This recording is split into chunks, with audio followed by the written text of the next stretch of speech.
When Elena Rodriguez discovered her wedding savings account was empty 3 weeks before her dream ceremony, she thought it was a banking error.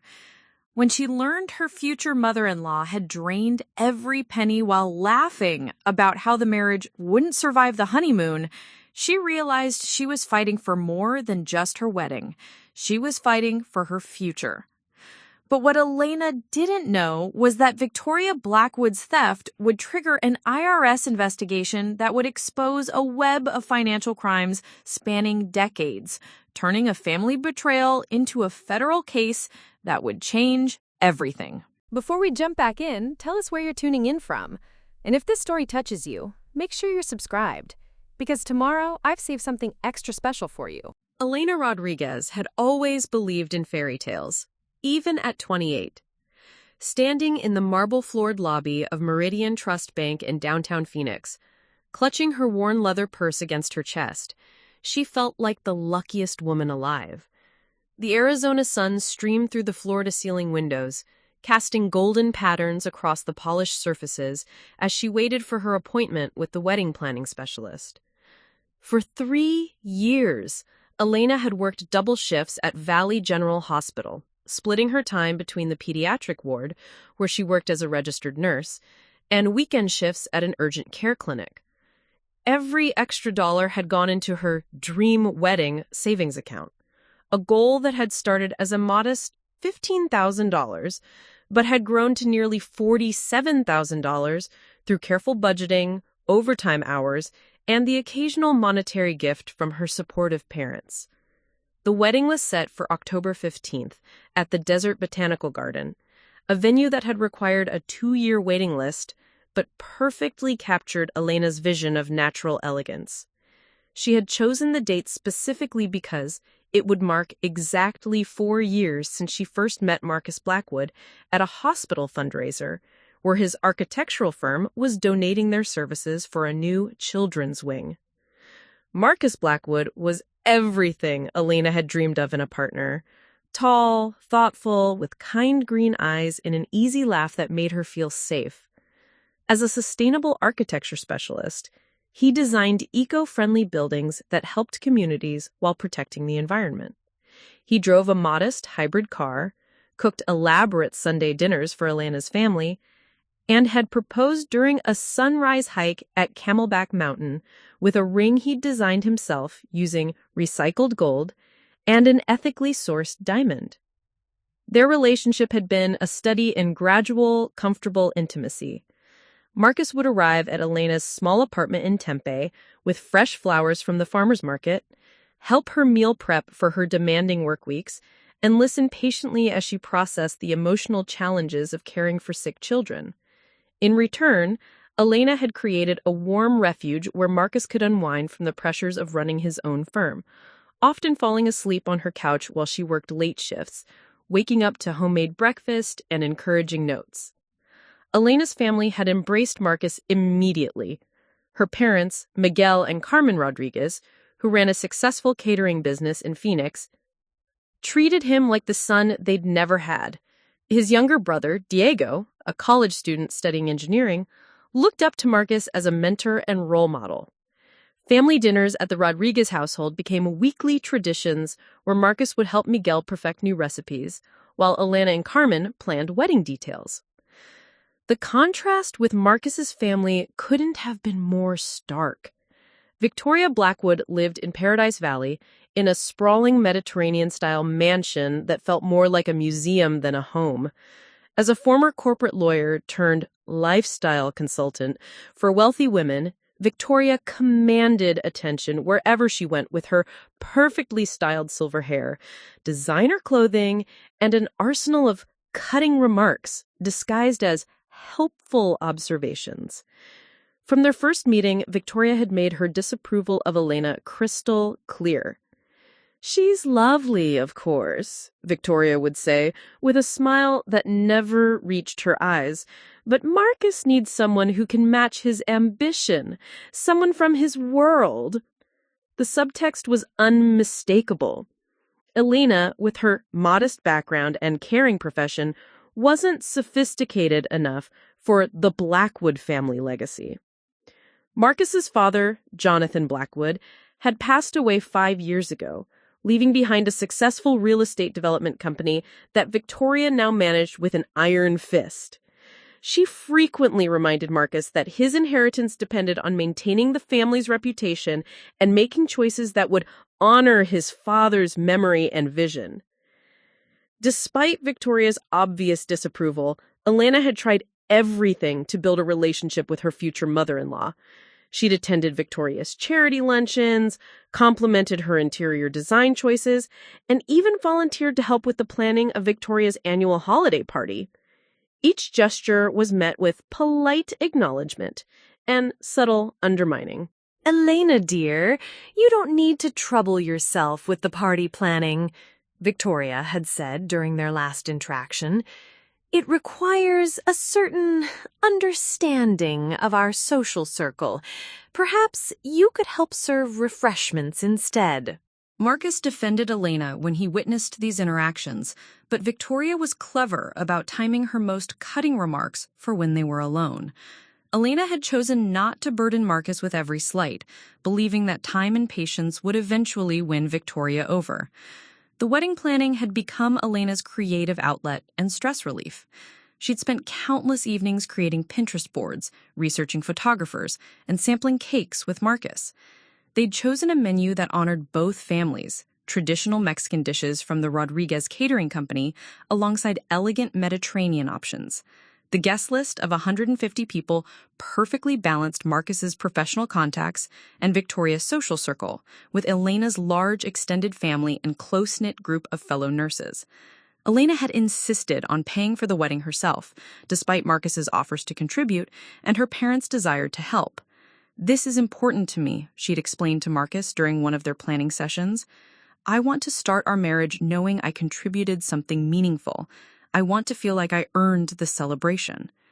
The financial sacrifice had been significant, but manageable.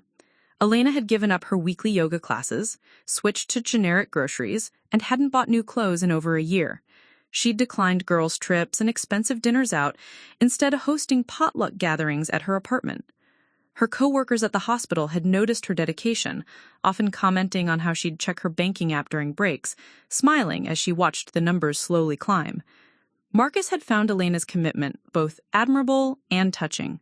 "You don't need to prove anything to anyone," he'd assured her, but he also understood that independence was core to Elena's identity. Her parents had immigrated from Mexico with nothing, building their catering business through pure determination and hard work. Elena had paid her own way through nursing school, earned her own apartment, and created her own security. Funding her dream wedding was another expression of that self-reliance. 3 weeks before the wedding, Elena felt like she was living in a perfect bubble of anticipation. The dress alterations were complete, the flowers were ordered, and the venue was confirmed. She'd taken a week off work to handle final details and spend time with her family. Her brother Diego had returned from college early to help with preparations, and her parents were beside themselves with joy. The morning of her appointment at Meridian Trust Bank, Elena had woken up with unusual excitement. She planned to withdraw $15,000 for final vendor payments, the photographer's balance, the musician's fee, the transportation costs, and various other expenses that needed to be settled before the ceremony. She'd calculated everything precisely, leaving a small buffer in the account for any unexpected costs. As she sat in the bank's comfortable waiting area, Elena reviewed her mental checklist one more time. The guest RSVP responses were all collected, the seating chart was finalized, and the wedding favors, small succulents and hand-painted pots that she'd crafted herself, were ready for pickup. She'd even prepared a timeline for the wedding day morning, ensuring every detail would unfold seamlessly. Elena Rodriguez believed that careful planning, hard work, and good intentions could create the life she'd always imagined. She believed that love could overcome family tensions, that persistence would eventually win over even the most resistant in-laws, and that her methodical approach to saving money would provide the foundation for a perfect celebration of her commitment to Marcus.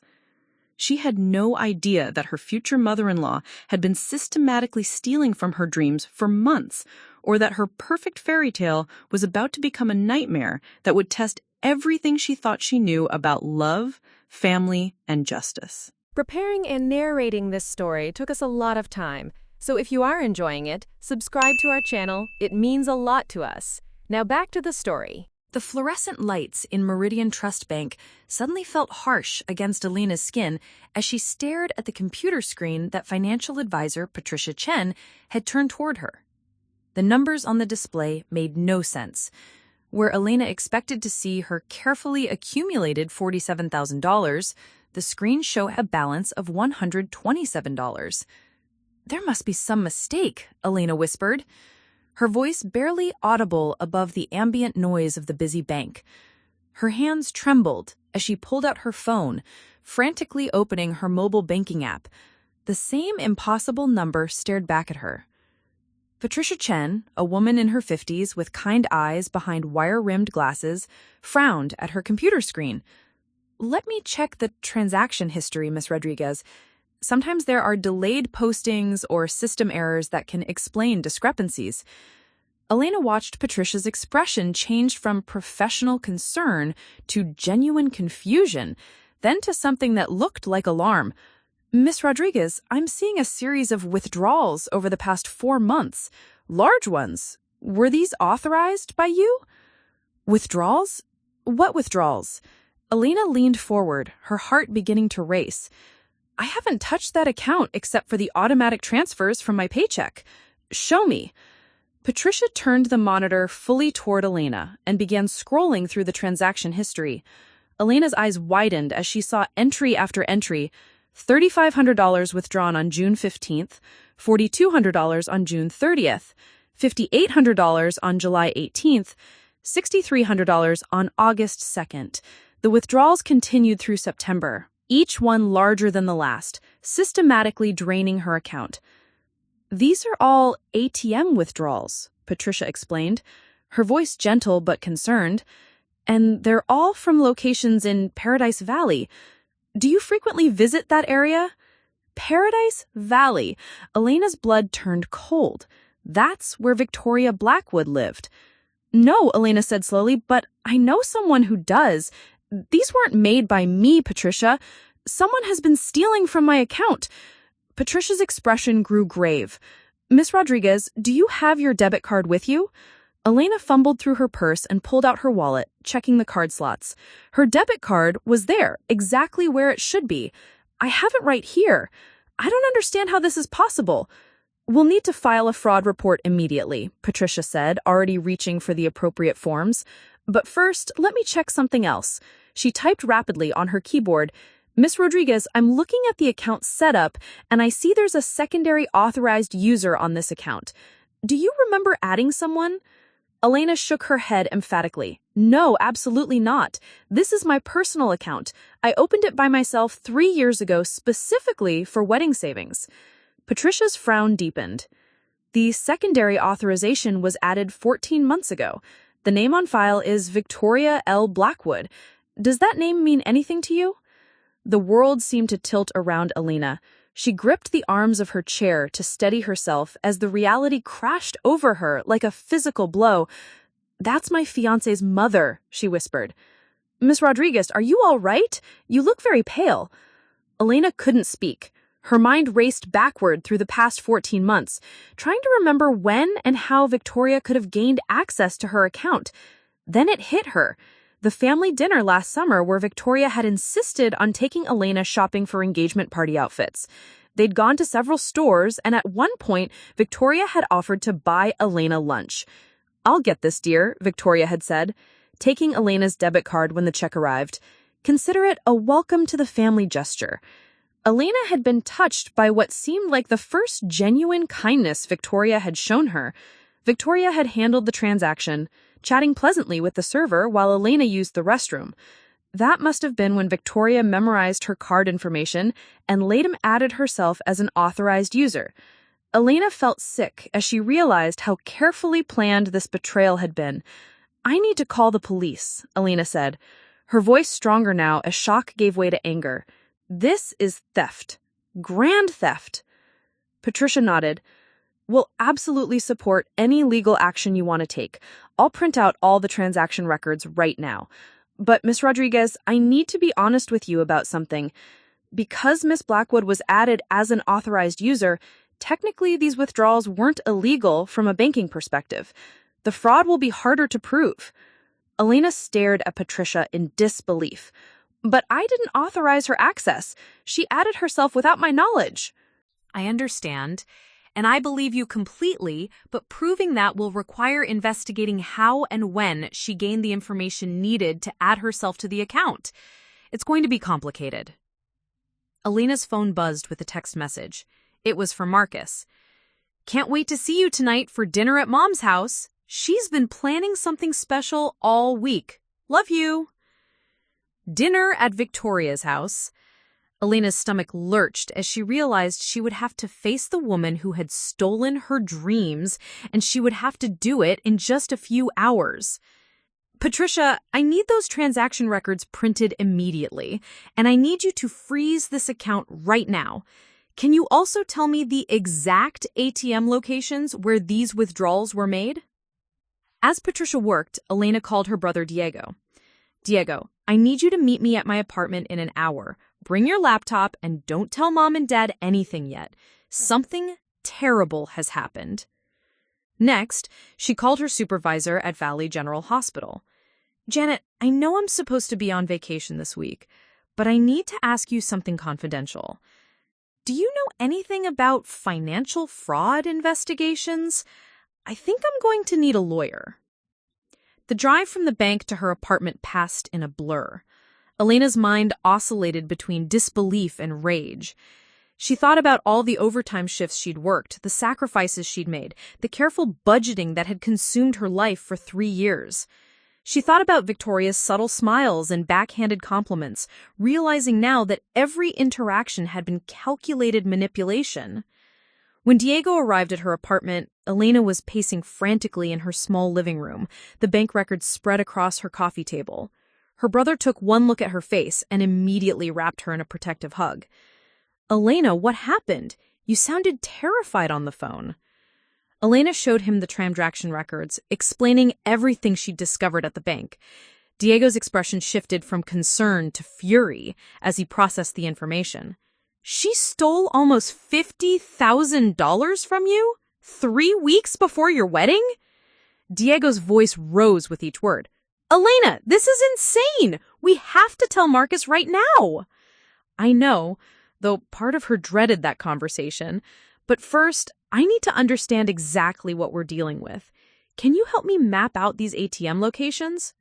Diego opened his laptop and began cross-referencing the addresses on the bank records with online maps.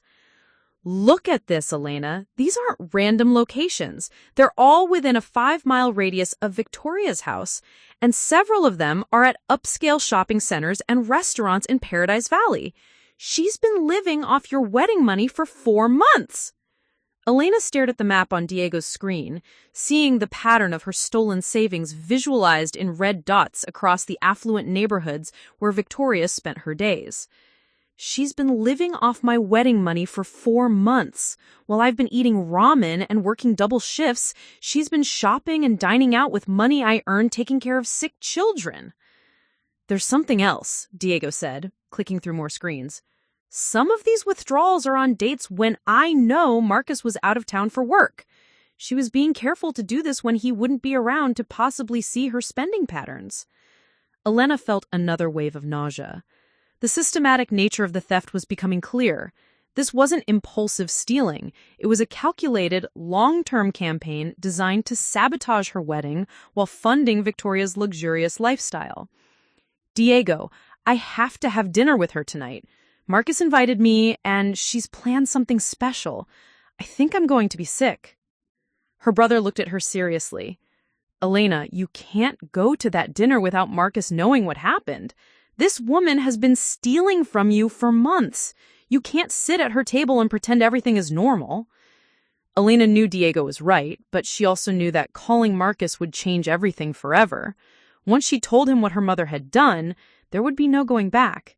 Their relationship would never be the same, regardless of how he responded. I need to think about how to handle this. I need to be smart about it. But as she looked at the evidence spread across her coffee table, bank records, ATM locations, dates, and amounts that painted a picture of methodical betrayal, Elena realized that Victoria Blackwood had already made the choice for her. The war had been declared months ago. Elena just hadn't known she was fighting it. Elena sat in her Honda Civic outside Marcus's architectural firm at 4:30 p.m., her hands gripping the steering wheel so tightly her knuckles had turned white. Through the floor-to-ceiling windows of Blackwood's sustainable design, she could see Marcus at his drafting table, completely absorbed in blueprints for what looked like a solar-powered community center. His concentration was so complete, his passion for his work so evident, that Elena felt her heart break all over again. How do you tell the man you love that his mother has been systematically stealing from your future together? The bank documents sat in a manila envelope on her passenger seat, each transaction record feeling heavier than it should. Diego had offered to come with her for moral support, but Elena knew this conversation needed to happen privately. Marcus deserved to hear this from her, not discover it through family drama or secondhand accounts. Elena's phone buzzed with a text from her mother. "Mija, you missed lunch with Tia Rosa. She wanted to give you her grandmother's rosary for the wedding. Is everything okay?" Everything was decidedly not okay.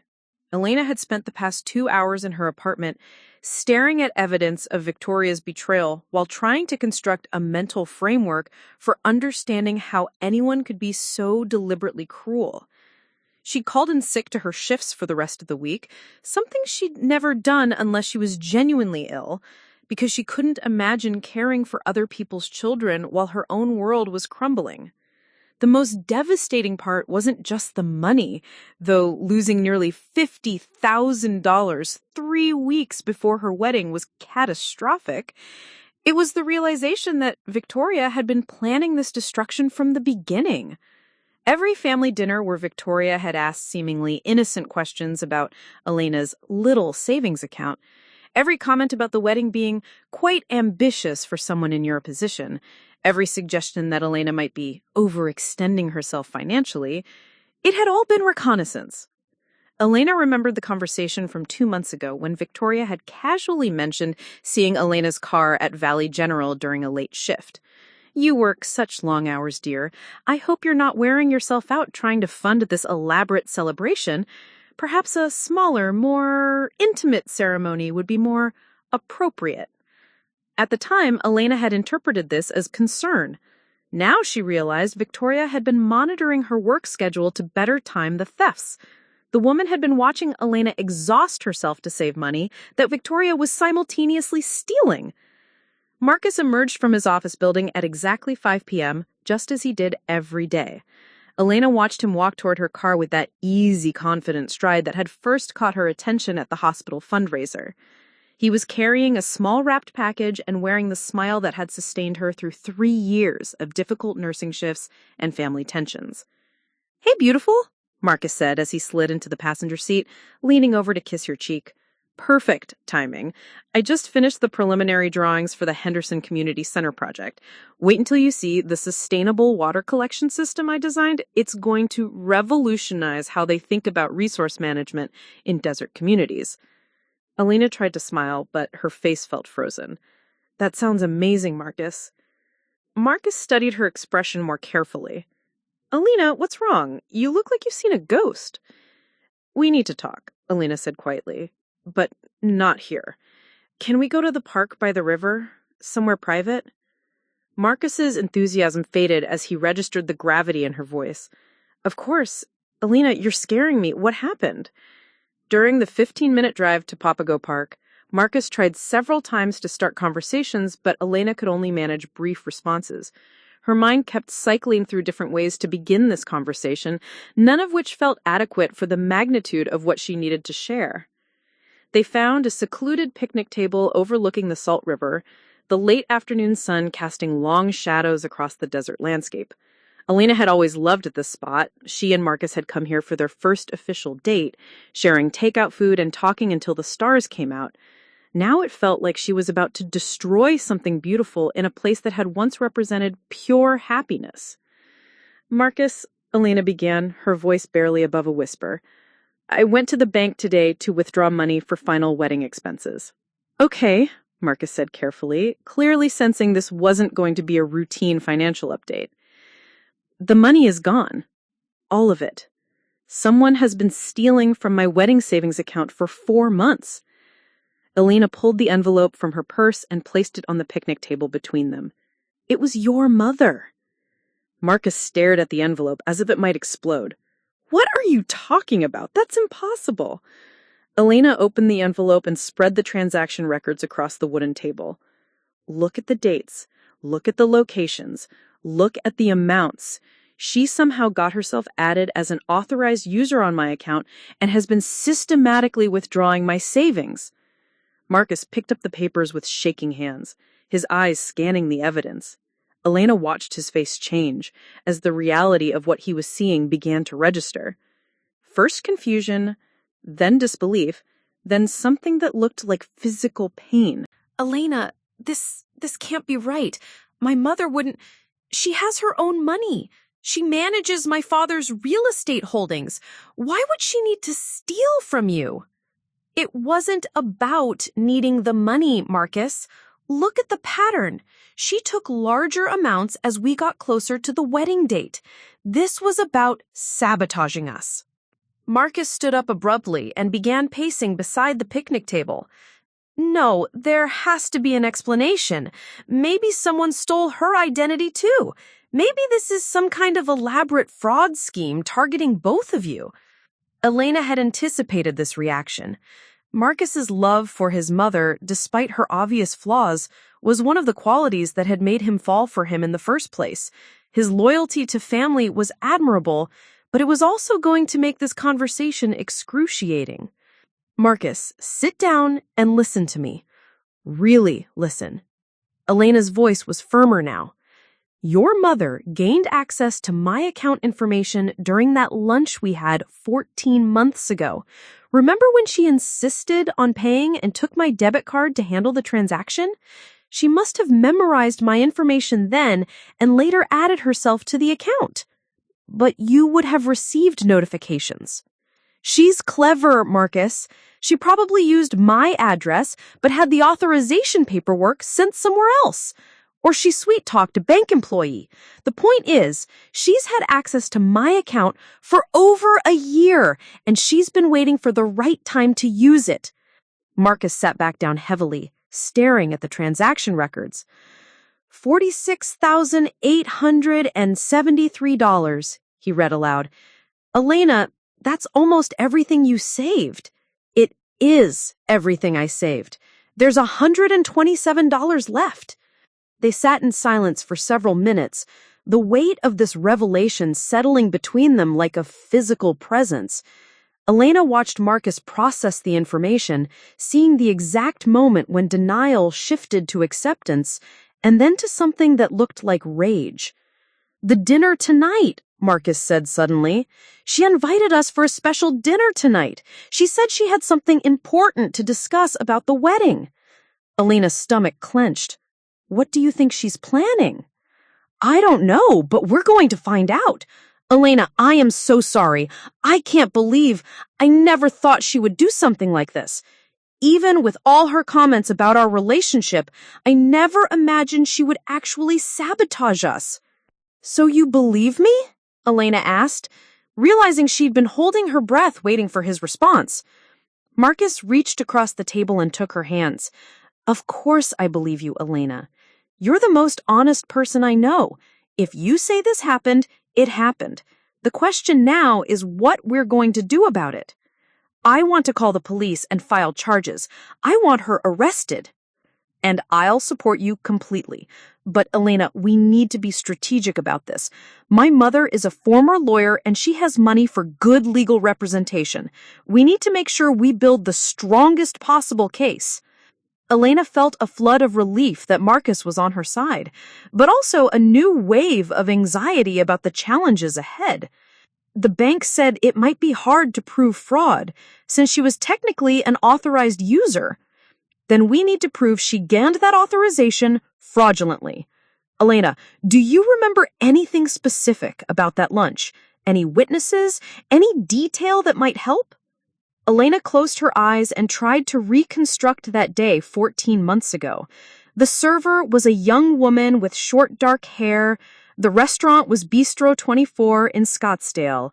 Your mother insisted on paying with my card. Specifically, she said it was symbolic of accepting me into the family. I thought it was sweet at the time. We'll find that server. We'll get credit card receipts. We'll build a timeline that shows she never had legitimate access to your information. Marcus's determination was reassuring, but I could see the pain in his eyes. This betrayal wasn't just an attack on her.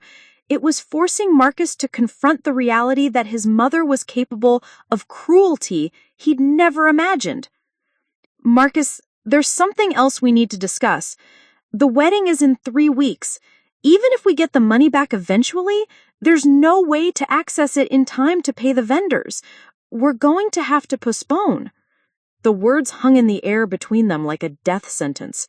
They dreamed about this wedding, planned every detail, sent invitations to 150 people. Elena's parents had already taken time off work to help with preparations. The dress was hanging in Elena's closet, perfectly altered. The flowers were ordered, the musicians booked, the venue reserved. No, Marcus said firmly. We're not postponing our wedding because of what my mother did.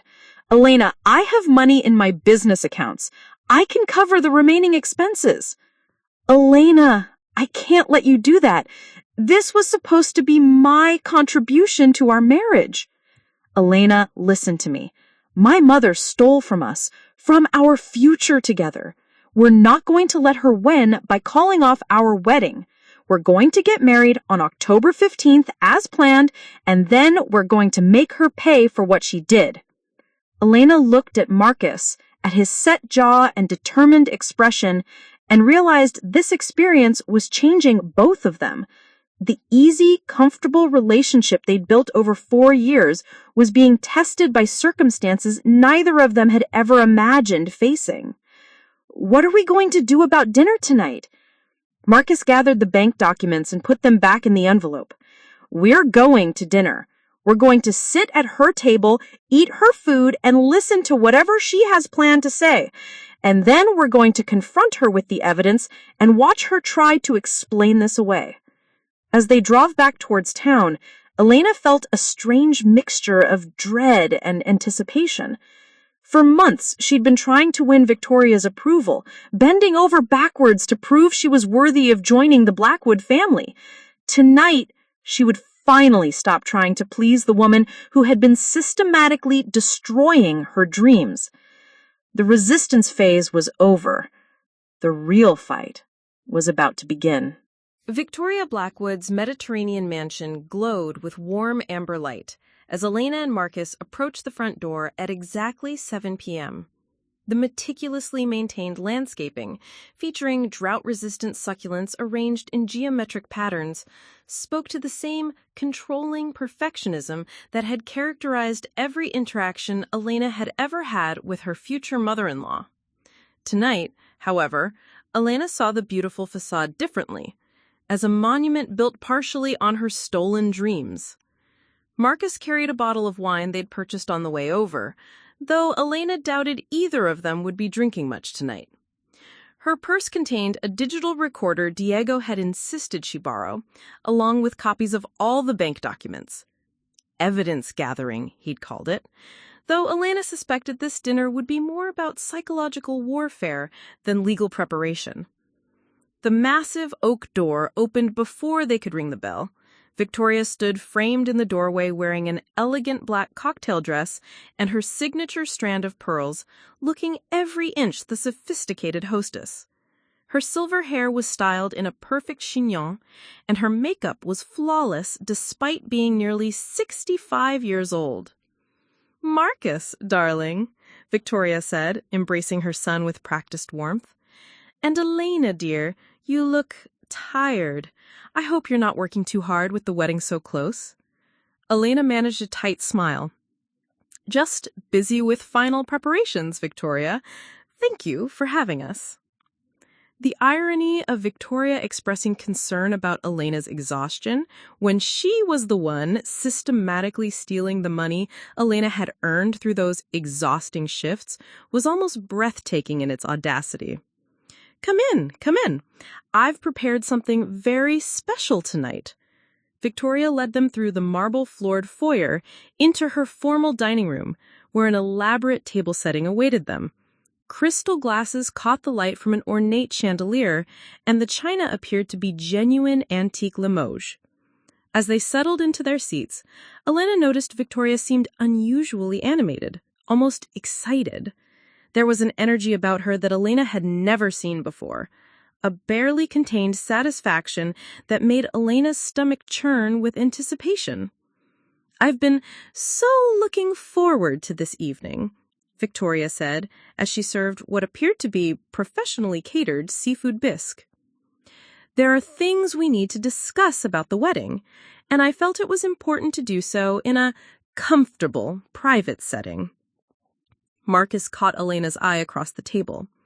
They'd agreed on the drive over that he would lead the conversation when the time came to confront his mother. Elena's role was to observe and document Victoria's reactions. "The bisque is delicious, Mom. You mentioned you had something important to share with us?" Victoria's smile became almost predatory. "Oh, yes, indeed. But first, I want to hear about your final preparations, Elena. How are the vendor payments going? I imagine there are quite a few substantial expenses due soon." Elena felt her face flush with anger, but she kept her voice steady. "Everything is proceeding according to plan." "Is it really?" Victoria's tone was light, conversational, but there was something underneath it that made Elena's skin crawl. "Because I've been thinking quite a lot about your wedding recently. About the expenses involved, the guest list, the appropriateness of it all."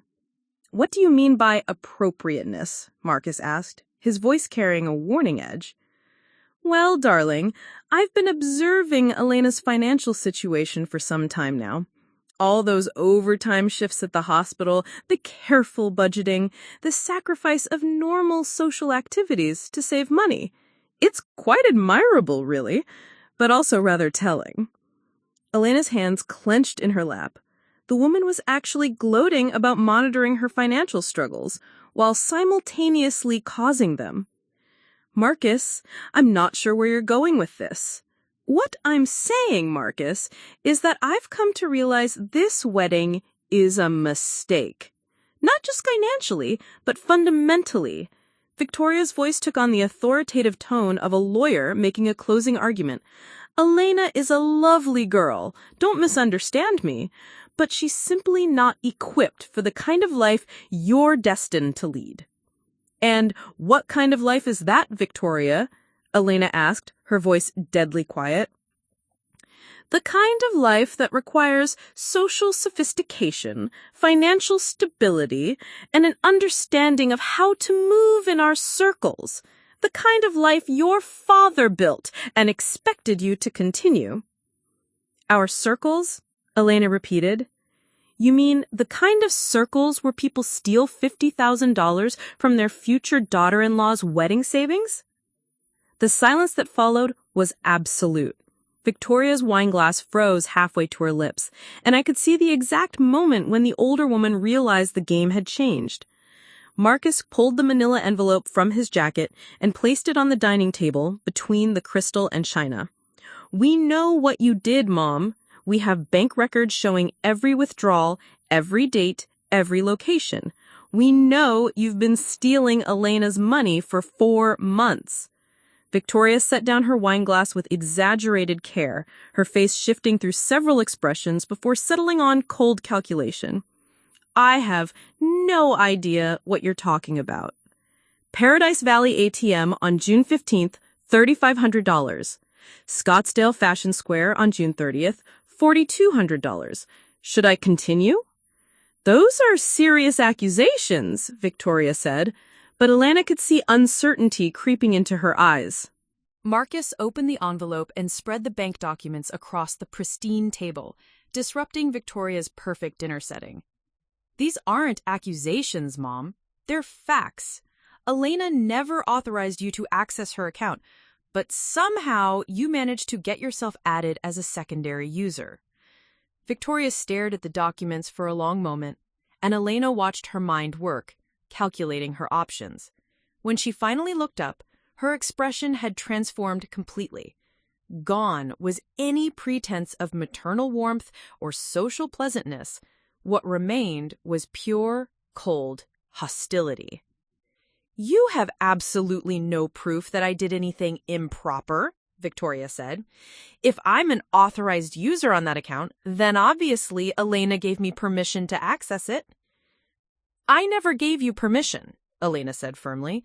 "You stole my debit card information during lunch 14 months ago and used it to fraudulently add yourself to my account."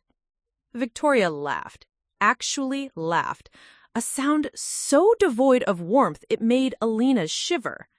"And who's going to believe that story? You, a working-class nurse with no legal sophistication, against me, a former corporate attorney with 30 years of legal experience and impeccable standing in this community?" The mask was completely off now. Elena finally saw Victoria Blackwood as she truly was, not just disapproving or classist, but genuinely malicious. "Besides," Victoria continued, her voice taking on a mocking tone, "did you really think I was going to stand by and watch my son marry someone so far beneath his station? Someone whose idea of a wedding reception is backyard catering and mariachi music?" Elena felt Marcus tense beside her, but she put a hand on his arm. This was her fight now. "You're right about one thing, Victoria," Elena said, standing up from the table. "I'm not sophisticated enough to understand how someone could be so deliberately cruel.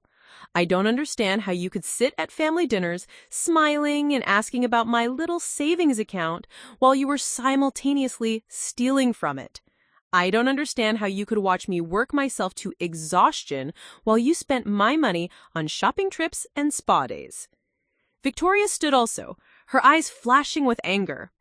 "You want to understand? Fine. I'll explain it to you. You are not good enough for my son. You come from nothing. You have nothing to offer him except your pathetic devotion. And I was not going to let you trap him in a marriage that would destroy his future." "So you decided to destroy our wedding instead," Marcus said, his voice shaking with rage. "You stole nearly $50,000 to sabotage us?" "I liberated my son from a mistake that would ruin his life," Victoria shot back. "And frankly, I expected you to come to your senses long before now, Marcus. The fact that you're still planning to go through with this ridiculous charade proves how thoroughly she's manipulated you." Elena watched Marcus struggle with emotions she'd never seen him experience before. The man who designed buildings to help communities, who spent his free time volunteering at environmental cleanup projects, who never spoke harshly to anyone in Elena's presence, was staring at his mother with something approaching hatred. "The only person who's been manipulating anyone here is you," Marcus said slowly. "Elena has been nothing but kind to you, despite your constant undermining and criticism. She's tried for 3 years to win your approval, and this entire time, you've been planning to sabotage her." Victoria's composure finally cracked completely. "She will never be good enough for this family. She will never understand what it means to be a Blackwood. And mark my words, this marriage won't last 6 months. She'll take whatever money she can get from you and disappear back to her own kind." The racial undertone in "her own kind" hung in the air like poison. Elena felt a rage so pure and focused that it surprised her with its intensity. "You know what, Victoria?" Elena said, her voice deadly calm. "You're absolutely right about one thing. I will never understand what it means to be a Blackwood. If being a Blackwood means being a thief and a racist who destroys other people's happiness for sport." Elena gathered the bank documents and put them back in the envelope. "But here's what you don't understand about me. I'm not going anywhere. I'm going to marry your son in 3 weeks. I'm going to file criminal charges against you for fraud and theft, and I'm going to make sure everyone in your precious social circles knows exactly what kind of person you really are. Victoria's face went white. You wouldn't dare.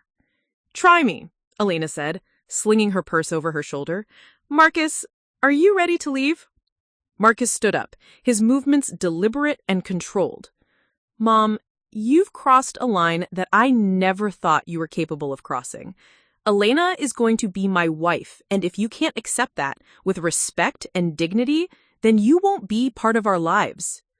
Marcus, please, Victoria's voice suddenly took on a pleading tone. She's turned you against your own family. No, Mom, you did that all by yourself. As they walked towards the front door, Victoria called after them with a desperation Elena had never heard from her before. The money is gone, Elena.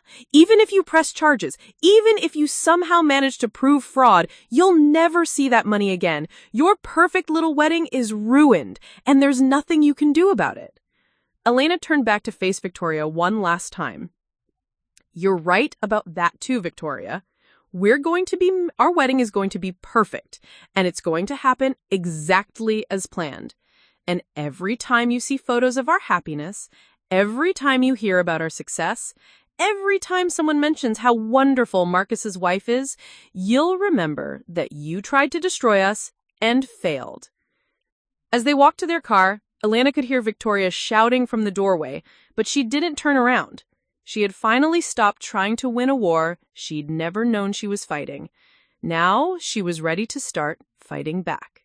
Detective Sarah Martinez of the Phoenix Police Department's Financial Crimes Unit looked across her cluttered desk at Elena and Marcus with the expression of someone who had delivered disappointing news too many times.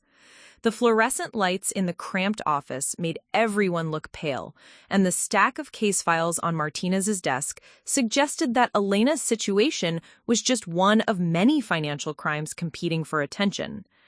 Ms. Rodriguez, I understand your frustration, but I need to be honest with you about the challenges we're facing, Detective Martinez said, tapping her pen against Elena's file. The fact that Victoria Blackwood was added as an authorized user on your account, even if done fraudulently, creates significant legal complications. It had been 4 days since the confrontation at Victoria's house, and Elena had spent every waking hour trying to build a case against her future mother-in-law. What she'd discovered was a system seemingly designed to protect sophisticated criminals while punishing their victims. But we have proof she never had legitimate access to add herself to the account, Marcus said, leaning forward in his chair. We have the restaurant receipt from the day she stole Elena's card information. We have witness statements. Detective Martinez opened Elena's file and reviewed the documents inside. The problem is timing, Mr. Blackwood. The authorization was added 14 months ago. Most security cameras only retain footage for 90 days, maybe 6 months maximum. The server you mentioned from Bistro 24 no longer works there. She moved to California 8 months ago, and we haven't been able to locate her. Elena felt her heart sink. Every lead they'd pursued seemed to hit a dead end, as if Victoria had carefully calculated not just the theft itself, but how to make it impossible to prosecute. What about the pattern of withdrawals? Doesn't the systematic nature of the theft prove criminal intent? It suggests criminal intent, yes, but proving it in court is different. Your future mother-in-law's attorney, and she's already retained James Hutchinson, one of the best white-collar defense lawyers in the state, is arguing that the withdrawals were authorized loans for wedding expenses that you've simply forgotten about due to pre-wedding stress. Loans? She drained Elena's account while telling us the wedding was inappropriate and would never last. Unfortunately, what she said in private dinner conversations isn't admissible evidence unless you recorded it, and even then, Arizona is a two-party consent state for recordings. Elena's phone buzzed with yet another text from a wedding vendor asking about payment schedules. Over the past 4 days, the reality of their financial situation had become increasingly urgent. The photographer wanted his final payment by Friday, the florist needed confirmation by Monday, and the caterer was threatening to cancel their contract if payment wasn't received within 48 hours. Detective Martinez, what are our realistic options here? You can file a civil lawsuit for recovery of the funds, but that process could take years, and there's no guarantee of success. The criminal case, honestly, the district attorney's office is reluctant to pursue charges when the perpetrator was technically an authorized account user. They don't want to set a precedent that could complicate legitimate financial arrangements. Elena stared at the detective in disbelief.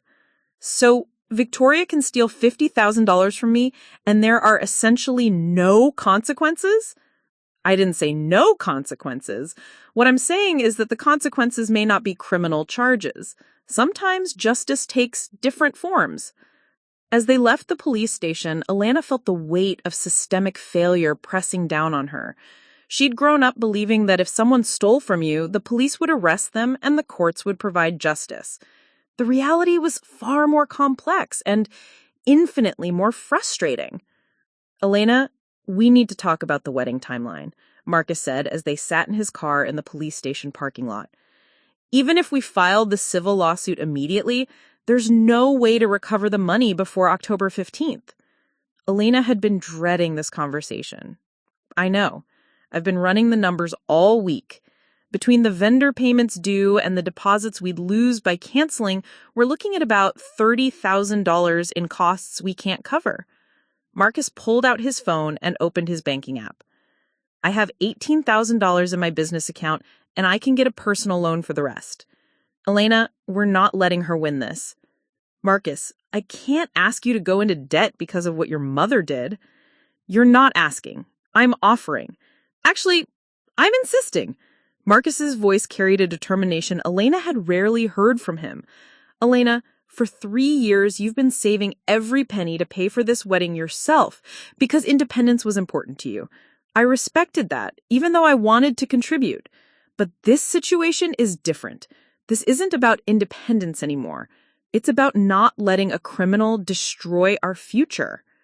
Elena's phone buzzed. The caller ID showed her brother Diego's name, and she answered immediately. Elena, you need to get to Mom and Dad's house right now, Diego said, his voice tense. Something's happened. 20 minutes later, Elena and Marcus rushed into the Rodriguez family home to find her parents sitting at their kitchen table with expressions Elena had never seen before, a mixture of confusion, hurt, and anger that made her stomach clench with dread. Mija, sit down, her mother Carmen said quietly. We need to talk. Elena's father Miguel looked older than she'd ever seen him.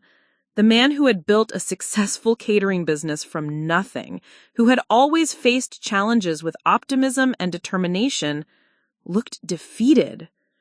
Elena, we got a call today from Victoria Blackwood. She told us about the problems with your wedding savings. Elena felt the blood drain from her face. What did she say? Carmen reached across the table and took Elena's hand. She said you've been having financial troubles, that you've been borrowing money from Marcus's family to pay for wedding expenses, and that you're too proud to ask us for help. She said she was calling out of concern for our family, Miguel added. She offered to help us understand the real financial situation so we could make informed decisions about the wedding expenses we've already committed to. Elena stared at her parents in horror. Please tell me you didn't believe her. Of course we didn't believe her completely, Carmen said quickly. But Elena, you've been acting strange all week. You've missed family dinners. You've been avoiding our calls, and when we do talk to you, you seem distracted and upset. Diego stepped forward. I told them what really happened, Elena. About the theft, about the bank records, about everything. But they're confused about why you didn't come to them immediately. Marcus spoke up for the first time since arriving. Mr. and Mrs. Rodriguez, with all due respect, Victoria Blackwood is trying to manipulate you. She stole Elena's money, and now she's trying to turn Elena's own family against her. Miguel looked at Marcus seriously. Marcus, we've known you for 3 years, and we love you like a son. But this situation with your mother, it's affecting our family now. Our catering business depends on our reputation in this community. If people start believing we can't manage our own finances, or that we're involved in some kind of family drama with the Blackwoods, Elena realized with growing horror what Victoria was doing. It wasn't enough to steal her money and sabotage her wedding. Now Victoria was attacking her family's business and reputation. "Dad, you can't let her intimidate you," Elena said. "She's counting on us being too afraid to fight back." "We're not afraid," Carmen said firmly, "but we're also not stupid." Victoria Blackwood has connections throughout Phoenix's business community. She sits on charity boards, she knows judges and city council members, she has influence that could seriously damage our catering business. Elena felt the walls closing in around her. Victoria wasn't just fighting her, she was fighting her entire support system, systematically isolating Elena by threatening everyone she loved. "What else did she say?" Elena asked quietly. Miguel exchanged a look with Carmen before answering. "She suggested that perhaps the wedding should be postponed until these financial irregularities could be resolved. She offered to help mediate between our families to find an amicable solution."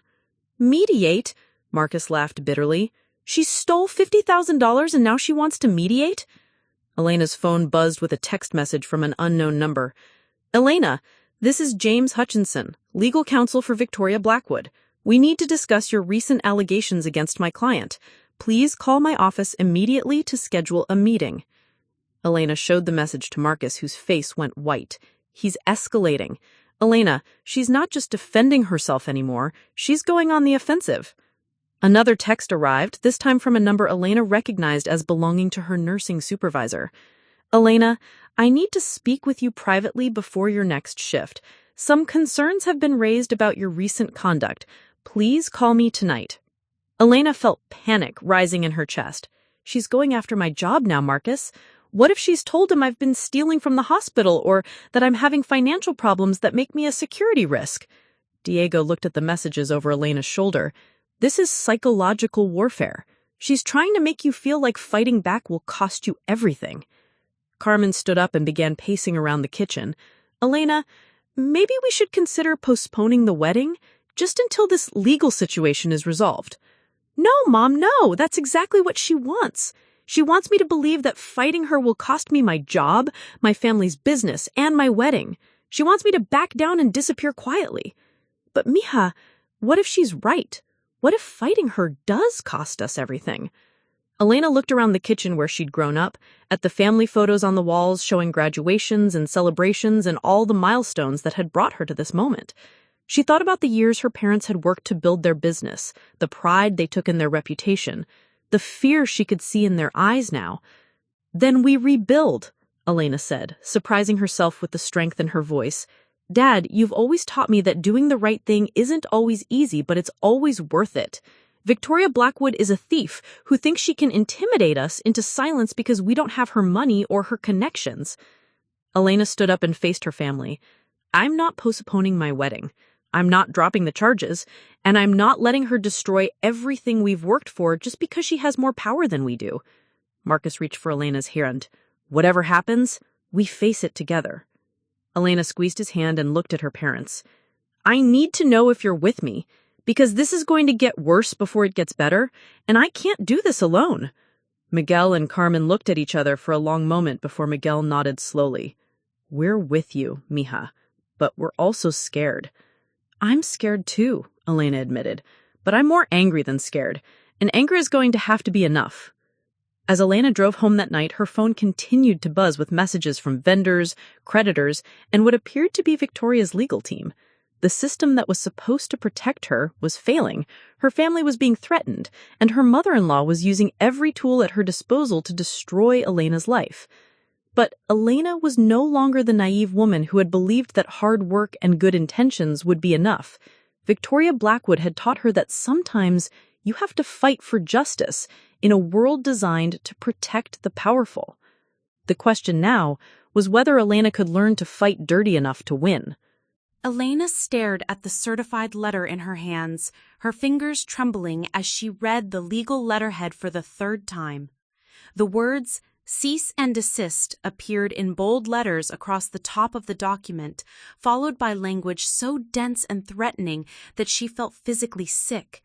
James Hutchinson's law firm was demanding that she immediately stop making false and defamatory statements about Victoria Blackwood or face a lawsuit for libel, slander, and intentional infliction of emotional distress. It was 6:30 a.m. on a Tuesday, exactly 1 week before her wedding, and Elena was sitting in her car outside Valley General Hospital, afraid to go inside to start her shift. The letter had been waiting for her when she arrived home from a disastrous meeting with wedding vendors the night before, a meeting where 3 different suppliers had canceled their contracts after receiving anonymous tips about her financial instability. Her phone buzzed with a text from Marcus. "Elena, call me immediately. Something terrible has happened at my office." With shaking hands, Elena dialed Marcus's number. He answered before the first ring. "Elena, where are you?" Marcus's voice was strained in a way she'd never heard before. "I'm at the hospital. Marcus, what's wrong?" "I got to the office this morning and found a letter from the Arizona State Board of Technical Registration. Someone filed a complaint against my architectural license, claiming I've been operating my business unethically and that I'm financially unstable. Elena, they're threatening to suspend my license pending an investigation." Elena felt the world spinning around her. "She's trying to destroy your career, too." "It gets worse. I just got off the phone with 3 of my biggest clients. They all received anonymous calls yesterday suggesting that my firm is facing financial difficulties and that they should consider switching to other architects for their projects." Elena closed her eyes, leaning her forehead against the steering wheel. "Marcus, this is all my fault. If I hadn't insisted on fighting her—" "Don't you dare blame yourself," Marcus interrupted fiercely. "Elena, my mother is a sociopath. What she's doing isn't just about stopping our wedding anymore. She's trying to destroy both of our lives because we dared to stand up to her." Elena's phone beeped with another call. This time, the caller ID showed her nursing supervisor's name. "Elena, thank God. I need you to come to my office immediately before your shift starts. We've received some very serious allegations about your conduct, and I need to discuss them with you before this goes any further." "What kind of allegations?" "Elena, just come to my office now." The walk from the parking lot to Janet's office felt like a death march. Elena passed colleagues who had worked beside her for 3 years, people who had celebrated her engagement and offered to cover her shifts so she could plan her wedding. Now they looked at her with expressions ranging from confusion to outright suspicion. Janet Peterson had been a mentor to Elena since her first day of Valley General. As head of the pediatric nursing unit, Janet was known for her fierce protection of both her patients and her staff. Seeing her sitting behind her desk with a formal, almost cold expression was more terrifying than any legal threat Victoria could devise. "Elena, sit down," Janet said without preamble. "Yesterday afternoon, I received a call from someone claiming to have information about financial irregularities in your personal life that could affect your job performance and patient safety." Elena felt her heart stop. "What did they say?" "The caller claimed that you've been stealing money from family members to fund your wedding, that you're facing serious financial pressure that might make you susceptible to theft from the hospital, and that you've been exhibiting erratic behavior due to personal stress." "Elena, none of that is true." "I know it's not true, Elena," Janet said, her expression softening slightly. "I've worked with you for 3 years. I know your character, your work ethic, and your integrity. But the caller provided specific details about your financial situation that were disturbing enough that I have to follow protocol."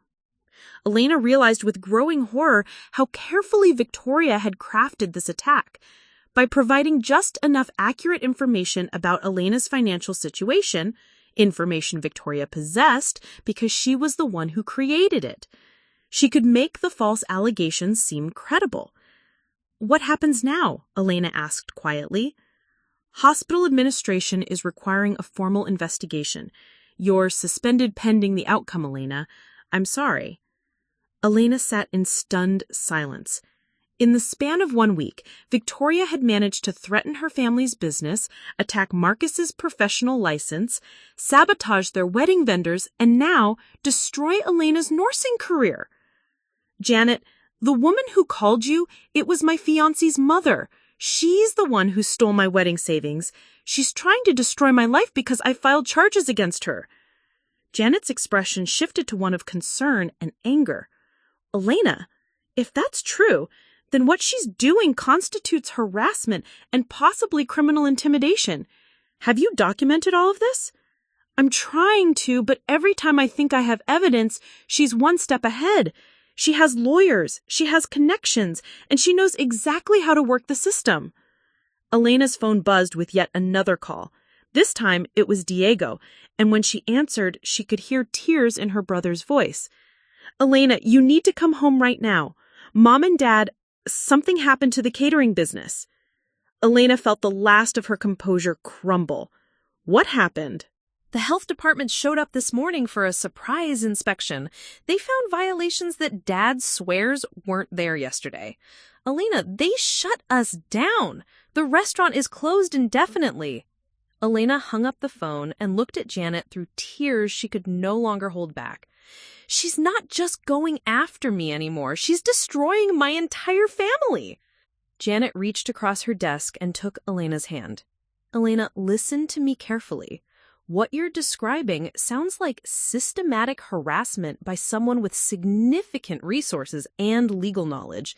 This isn't just about your wedding money anymore. This is about someone using their power to destroy innocent people. But what can I do? The police won't help. The lawyers cost more money than I have, and every time I fight back, she hurts someone else I care about.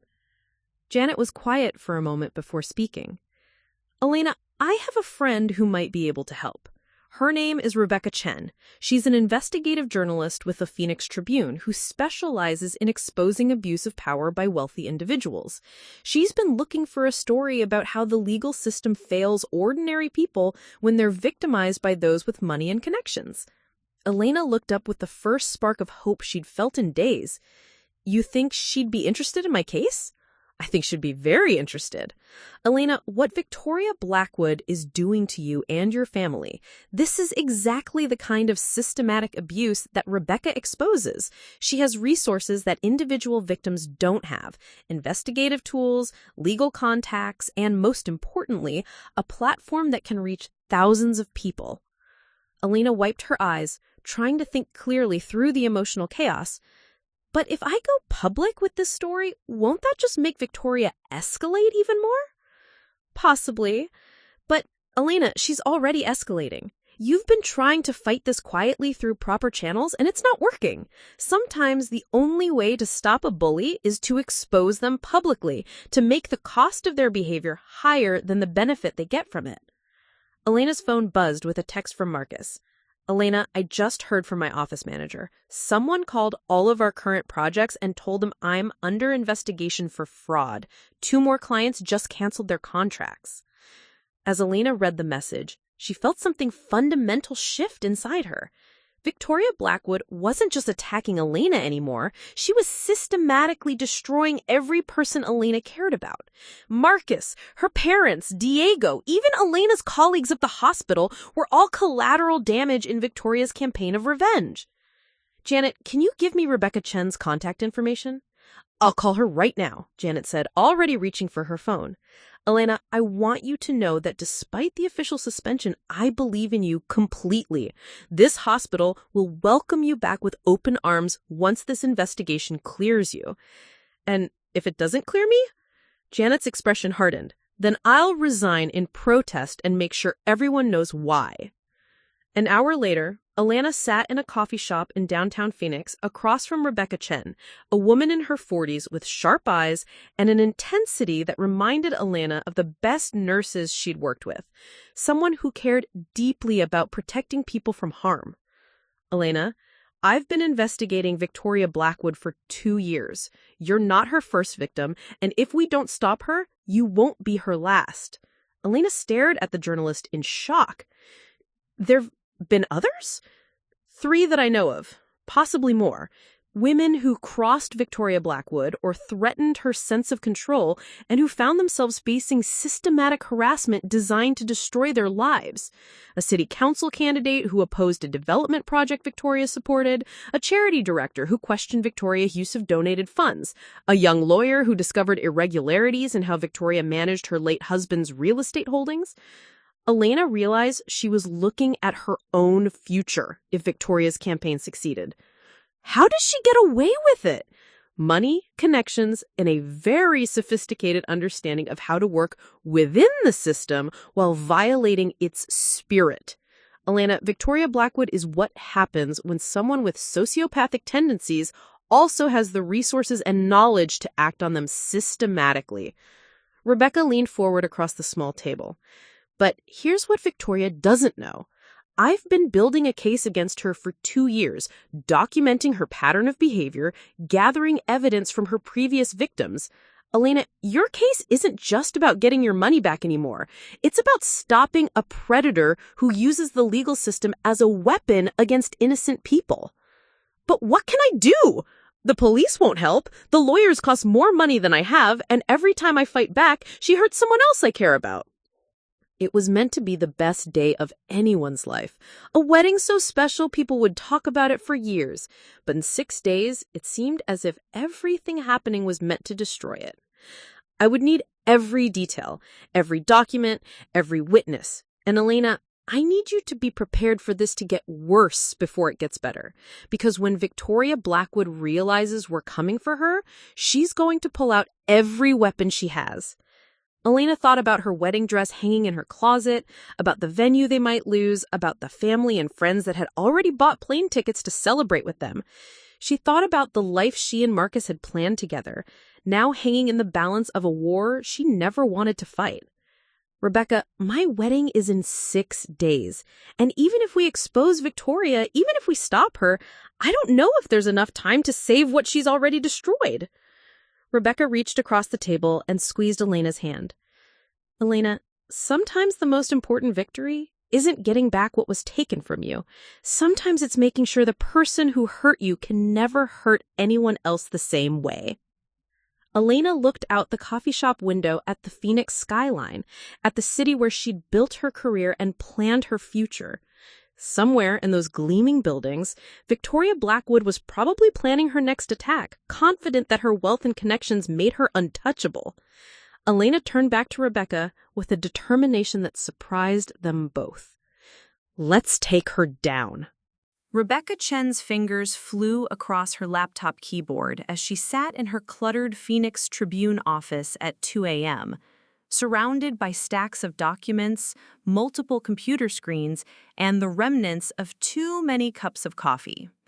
The investigation into Victoria Blackwood had consumed her life for the past 72 hours, and what she'd uncovered was far more extensive and damaging than even she had anticipated. Elena, you need to see this, Rebecca said into her phone, though Elena was sitting right beside her in the cramped office. The exhaustion in both women's voices was evident. They'd been working non-stop since their coffee shop meeting 3 days ago. On Rebecca's main computer screen was a complex web of financial documents, bank records, and legal filings that told a story of systematic fraud spanning nearly a decade. What had started as an investigation into Elena's stolen wedding money had evolved into an exposé of white-collar crime, tax evasion, and abuse of power that reached into Phoenix's highest social and political circles. Look at this pattern, Rebecca said, pointing to a spreadsheet displaying financial transactions. Victoria hasn't just been stealing from you, Elena. She's been systematically embezzling from her late husband's real estate development company for years.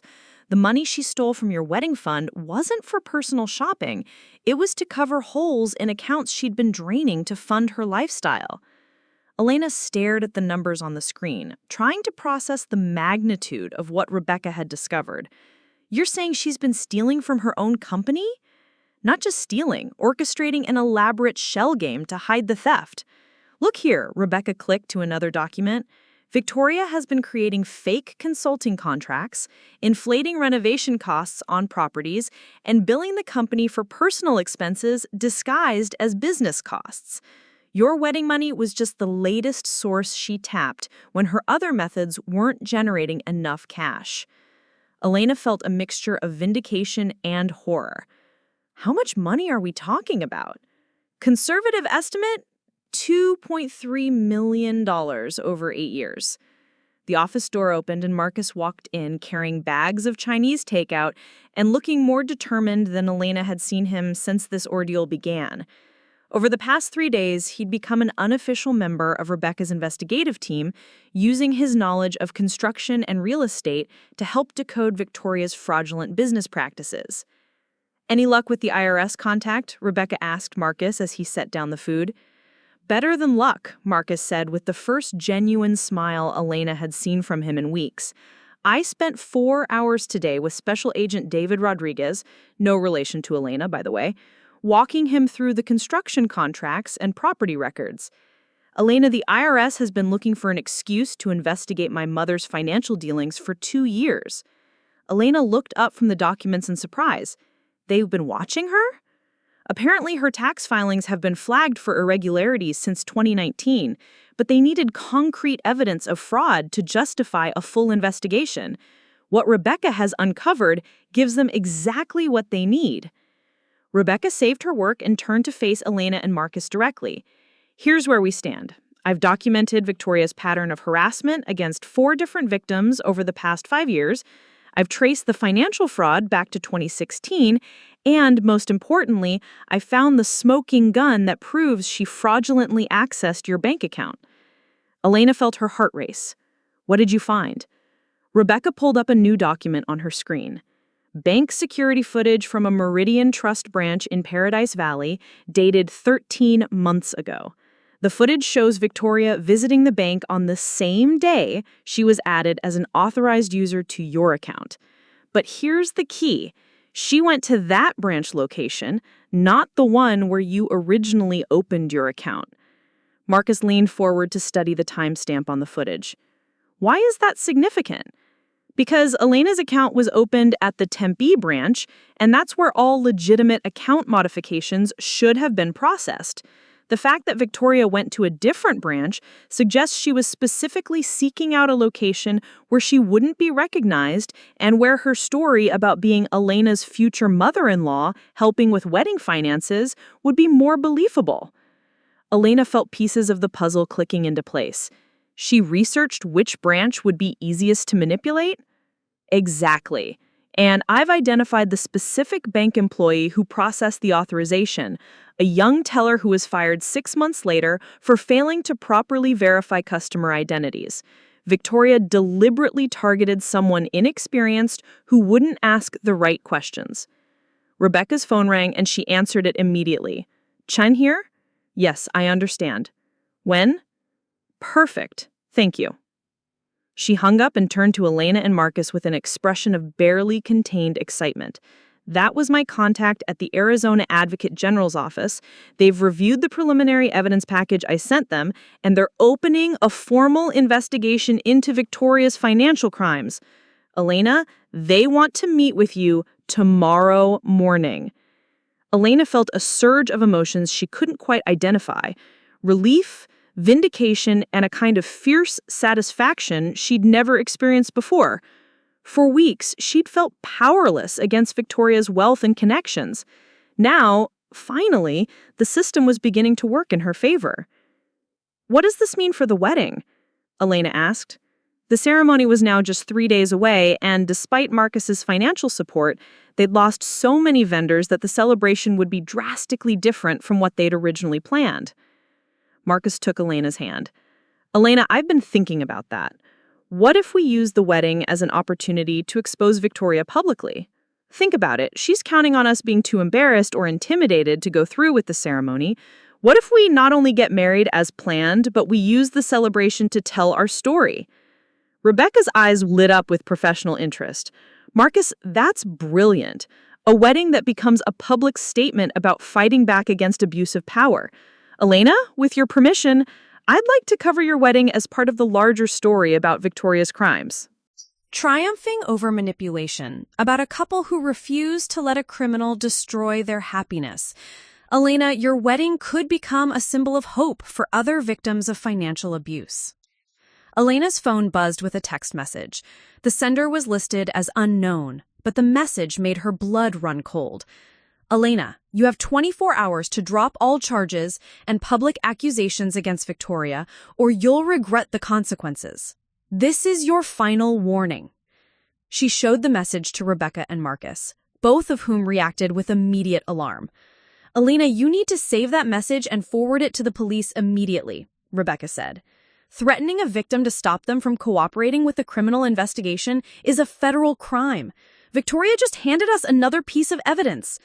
Marcus's expression had shifted to something Elena had never seen before, protective fury that made him look like a different person entirely. She's escalating because she knows we're closing in on her. Elena, we can't back down now. Elena stared at the threatening text message and realized something had fundamentally changed in how she viewed this conflict. 3 weeks ago, she would have been terrified by such a threat. Now, she felt energized by it. Victoria was running scared, and for the first time since this ordeal began, Elena felt like she held the power.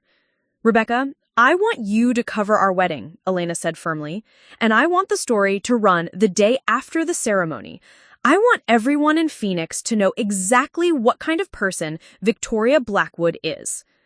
Elena, are you sure? Marcus asked. Once that story goes public, there's no going back. Our lives will never be private again.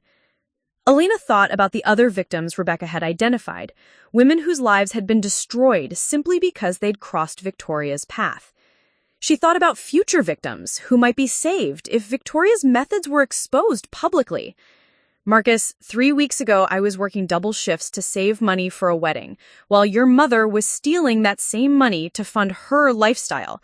She thought she could destroy me because I was just a nurse from a working-class family who wouldn't know how to fight back. She was wrong. Elena stood up and began pacing around Rebecca's office, her mind working through the implications of what they were planning. I've learned something important about bullies like Victoria. They count on their victims being isolated, ashamed, and too afraid to fight back publicly. But once you expose them, once you show other people what they're really like, their power evaporates. Rebecca was already taking notes, her journalist instincts engaged. Elena, I want to interview some of the vendors who canceled on you. I want to document how Victoria used her connections to sabotage your wedding planning. The story isn't just about the theft. It's about how she weaponized the entire business community against you. Marcus picked up Elena's phone and forwarded the threatening text to Detective Martinez. Elena, I want to add something to the story. I want to talk about what it's like to discover that your own mother is a criminal and how it feels to choose between family loyalty and doing the right thing. Elena looked at Marcus with newfound respect. Over the past 3 weeks, she'd watched him transform from a kind but somewhat passive person into someone willing to fight for what he believed in, even when it meant opposing his own family. There's something else, Elena said, slowly, an idea forming in her mind. Rebecca, you said Victoria has done this to other women. What if we reached out to them? What if they were willing to come forward as part of the story? Rebecca's expression became thoughtful. Elena, that's an excellent idea, but it's also potentially dangerous. These women have been traumatized by Victoria's actions. Asking them to relive that trauma publicly is a big request. But if they're willing, if they understand that speaking out could prevent Victoria from hurting anyone else, then we'd have a story that could change how financial abuse by wealthy individuals is prosecuted in Arizona. Elena, you're not just seeking justice for yourself anymore. You're trying to create systemic change. Elena's phone rang, and the caller ID showed her mother's name. When she answered, Carmen's voice was shaking with excitement. Elena, mija, you'll never believe what just happened. A health inspector came to the restaurant today, a different one from last week, and he said the violations from the previous inspection were completely fabricated. He's recommending that the restaurant be reopened immediately, and he's launching an investigation into the inspector who shut us down. Elena felt tears of relief spring to her eyes. Mom, that's wonderful news. Elena, there's more. The man who came today, he said someone had contacted his office with evidence that the previous inspection was fraudulent. Elena, who would do something like that for us? Elena looked at Rebecca, who was grinning and giving her a thumbs up. Mom, I think we might have more friends than we realized. After Elena hung up, Marcus reached for her hand. Elena, in 3 days, we're going to get married. We're going to celebrate with everyone we love. We're going to tell our story to the world, and we're going to start our marriage by standing up for what's right. Elena squeezed his hand and looked around Rebecca's office at the evidence of Victoria's crimes scattered across every surface. Marcus, I have to ask you something important. Are you ready for your mother to be arrested at our wedding reception? Marcus was quiet for a moment before answering. Elena, I'm ready for my mother to face the consequences of her actions, wherever and whenever that happens. She's not my mother anymore. She's a criminal who tried to destroy the woman I love. Elena realized that this experience had changed them both in ways they were only beginning to understand. They were no longer the same people who had planned a simple, elegant wedding celebration 3 months ago. They had become fighters, advocates, and partners in a way that went deeper than romance or compatibility. Rebecca, let's make sure this story changes everything. Outside the Phoenix Tribune building, the city was waking up to another desert sunrise. In 3 days, Elena Rodriguez would marry Marcus Blackwood in a ceremony that would become the most reported-on wedding in Phoenix that year. And somewhere in Paradise Valley, Victoria Blackwood was about to discover that stealing from the wrong person had been the biggest mistake of her life.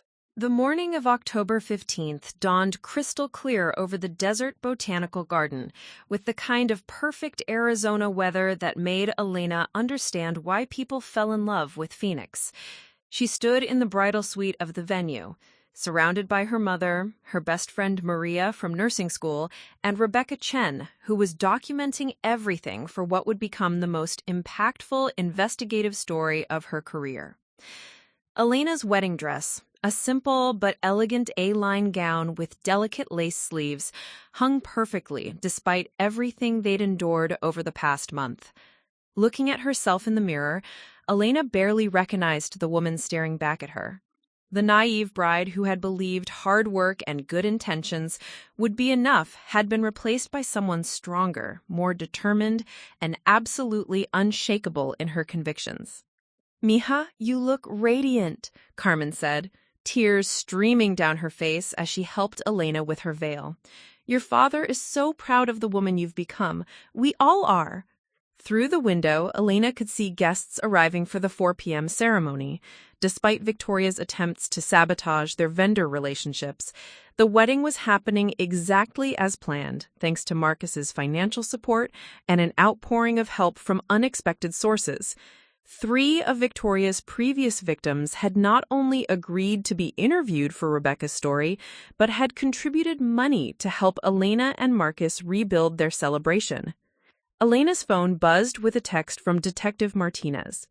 "Elena, wanted you to know, federal agents are in position. The arrest warrant was signed an hour ago. Congratulations on your wedding day and congratulations on getting justice."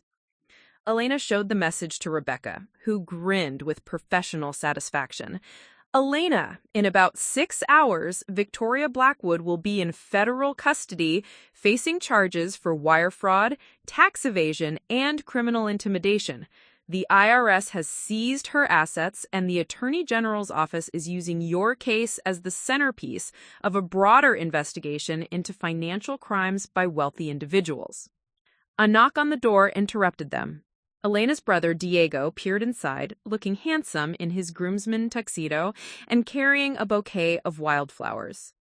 "Elena, these just arrived, with a note," Diego said, handing her the flowers and a small card. Elena opened the card and read aloud. "Elena, thank you for giving us the courage to speak out. You saved other women from going through what we experienced. With love and gratitude, Sarah, Jennifer, and Patricia." Elena felt tears threatening to ruin her makeup. Sarah, Jennifer, and Patricia were Victoria's previous victims, women who had found the strength to share their stories only because Elena had been willing to fight publicly. There's something else, Diego said, his expression becoming serious. Marcus wanted me to tell you that Victoria just arrived at the venue. Elena felt her heart skip a beat. She's here? He came with James Hutchinson, his lawyer. Marcus thinks she's planning some kind of last-minute disruption. Elena, you don't have to see her if you don't want to. Elena looked at herself in the mirror one final time, adjusting her veil and checking her lipstick. Actually, I think I do want to see her. Rebecca, are you recording? Rebecca held up her digital recorder. Everything is being documented. Elena walked out of the bridal suite with her head held high, her wedding dress flowing behind her like armor. She found Victoria standing near the venue's entrance, dressed in an expensive black suit that looked more appropriate for a funeral than a wedding. Hutchinson stood beside her, clearly uncomfortable with whatever plan his client had insisted on executing. When Victoria saw Elena approaching, her face twisted into the kind of cold smile Elena had seen so many times over the past 3 years. But now Elena recognized it for what it had always been, the expression of a predator who enjoyed inflicting pain. Elena, dear, I hope you don't mind that I came to witness this occasion. I wanted to see for myself whether you'd actually go through with this charade. Elena stopped directly in front of Victoria, close enough to see the desperation hidden behind the older woman's carefully maintained facade. Victoria, I'm so glad you're here. I was hoping we'd have a chance to talk before the ceremony. Victoria's confident expression flickered slightly. She'd clearly expected Elena to be intimidated or to try to avoid her. I want to thank you, Elena continued, her voice carrying clearly to the small crowd of early arriving guests who had gathered to witness this confrontation. If you hadn't stolen my wedding money, I never would have learned how strong I really am. If you hadn't tried to destroy my family's business, I never would have discovered how many people are willing to stand up against bullies. And if you hadn't threatened my career, I never would have realized that my voice could help other women who've been hurt the way you hurt me. Victoria's face was beginning to show cracks in its perfect composure. Elena, you have no idea what you're dealing with. You think your little newspaper story and your amateur legal maneuvering can touch me? I have resources you can't imagine. Elena smiled, genuinely smiled for the first time in weeks. Victoria, those resources you're talking about, the IRS seized them this morning. Your bank accounts are frozen, your properties are under federal investigation, and in about 4 hours, you're going to be arrested for multiple federal crimes. The color drained from Victoria's face. That's impossible. Rebecca stepped forward, her recorder still running. Mrs. Blackwood, would you like to comment on the criminal charges you're facing for embezzling $2.3 million from your late husband's company and systematically harassing women who crossed you? Hutchinson immediately stepped between his client and the reporter. No comment. Mrs. Blackwood has no comment at this time. But Victoria pushed past her lawyer, her carefully maintained control finally snapping completely. This is all lies. Elena Rodriguez is a manipulative little gold digger who seduced my son and is now trying to destroy my family's reputation because she couldn't handle being rejected by people who matter. Elena felt a moment of pity for the woman who had tormented her for months. Victoria was revealing herself publicly as exactly what Elena had always known her to be. A racist, classist bully who couldn't accept that her power had limits. Victoria, Elena said quietly, the only person who destroyed your family's reputation is you. Marcus chose love over loyalty to a criminal, and that choice saved him from becoming complicit in your crimes. Victoria lunged forward as if to physically attack Elena, but Hutchinson caught her arm. Victoria, stop. You're making this worse for yourself. Elena stepped back, allowing her mother and Diego to flank her protectively. Around them, wedding guests were recording everything on their phones, and Elena realized that Victoria's public meltdown was being documented by dozens of witnesses. Elena, are you ready to get married? Marcus's voice came from behind her, and she turned to see her fiancé approaching in his perfectly fitted tuxedo, looking like the man she'd fallen in love with, but stronger, more confident, transformed by the trials they'd endured together. Marcus walked directly to Elena and took her hand, then turned to face his mother. "Mom, I need you to leave. You're not welcome at our wedding, and you're not welcome in our lives. Security will escort you off the property if necessary." Victoria stared at her son as if seeing him for the first time. "Marcus, you've turned you against your own family." "No, Mom, you did that when you decided to become a criminal. Elena didn't turn me against you, she helped me see who you really are." As security guards approached to escort Victoria from the venue, she made one final attempt to regain control. "This marriage won't last 6 months. She's using you, Marcus. When she gets tired of pretending to love you, she'll take whatever money she can and disappear." Elena felt Marcus's hand tighten around hers, and she squeezed back, both of them united in their certainty about their future together. "Victoria!" Elena said, loud enough for everyone present to hear. "Our marriage is going to last forever. And every year on our anniversary, we're going to remember this day, not as the day you tried to destroy us, but as the day we proved that love is stronger than hatred, that truth is more powerful than lies, and that people like you can't break people like us." As Victoria was escorted away, shouting threats and accusations that only made her look more unhinged, Elena felt a weight lift from her shoulders that she hadn't even realized she'd been carrying. The wedding ceremony itself was perfect in ways Elena had never imagined when she first started planning it 3 years ago. As she walked down the aisle on her father's arm, surrounded by 150 people who loved and supported her, she realized that Victoria's attacks had actually given her something precious: absolute certainty about who belonged in her life and who didn't. Marcus's vows brought tears to everyone's eyes. "Elena, 3 years ago, I fell in love with your kindness, your strength, and your dedication to helping others. Over the past month, I've watched you transform into a warrior who fights not just for herself, but for anyone who's been hurt by people who abuse their power. I'm not just marrying the woman I love, I'm marrying my partner in making the world more just." Elena's vows were equally powerful. "Marcus, you could have chosen the easy path of supporting your family regardless of their actions. Instead, you chose to stand with truth even when it was painful. You've shown me that real love means being willing to fight for what's right, even if it costs you everything you thought you wanted." As the reception was a celebration not just of Elena and Marcus's marriage, but of justice served and community solidarity, Rebecca's preliminary story had been published online that afternoon, and Elena's phone was buzzing with messages from strangers around the country who'd been inspired by her refusal to be victimized.